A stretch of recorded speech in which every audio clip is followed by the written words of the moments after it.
considered as formal writing. What I would say formal writing is being able to articulate yourself in a professional manner.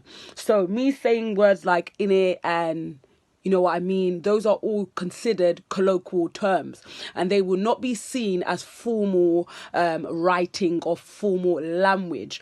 Now, when you want to identify what formal writing is, you then have to look within yourself and think, okay, where do I need to be formal in my life generally? So we need to generally be formal at places like interviews, in our job places, in our workplaces, in the educational system, in schools. These are all places that I need to be formal, where my language that I speak needs to be universal to every individual, that is able to, so that they're able to understand what it is I'm actually saying. So I'm going to give you 1 minute now to write down your personal definition of what being formal is and what formal writing entails.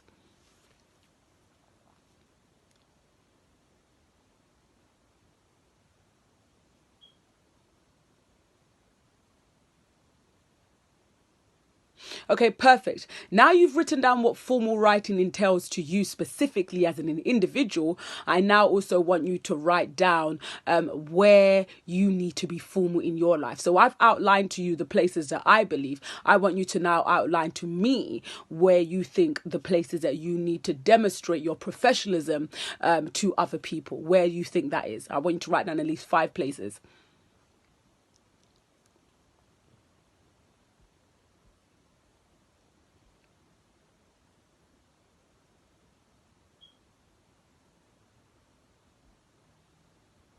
Okay, perfect. Now you've done that. What I want you to write down is the reasons behind you having to be formal. Why do I need to be formal as an individual? Why do I need to know when to be colloquial and when to be formal? Why is that an essential task or an essential ability and a skill to be able to identify these things? Why? You have to ask yourself that why.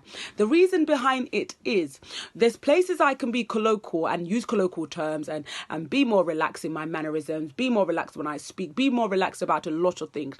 But then there are times that I need to be at the highest level of my professionalism in the way I articulate myself, in the way I speak, in the way I think, in the way I act, in all of these things. That needs to be at the highest. And it is so that those around me, number one, can understand what it is I'm actually saying. Number two, they can take me seriously. Number three, all of these things can strategically be identified in a higher level, in a higher dimension, so that they'll be able to know, yeah, I can take her seriously. She knows what she's talking about. She knows her stuff and she speaks well. And not only does she speak well, he or she speak well, he or she is able to write well, and they're able to articulate their ideas professionally. So I'm going to give you a starter activity. The first thing I want you to do, I want you to write 4 formal sentences. The first sentence I want you to write formally to your head teacher. The second sentence I want you to write it to your boss if you are in work. And the third sentence I want you to write it that if you were on a panel with a bunch of academics or educators, how would you then conduct yourselves? So those 3 sentences, and I'm going to give you 3 minutes for those 3 sentences. Shouldn't take that long.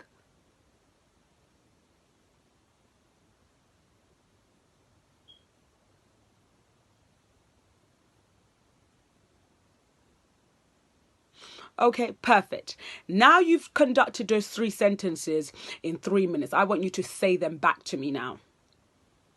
Yeah, you say them, read them out loud yourself, okay? Because obviously I won't be able to hear you, but I want you to say them back to yourself professionally in an articulate manner and sound professional when you're doing it.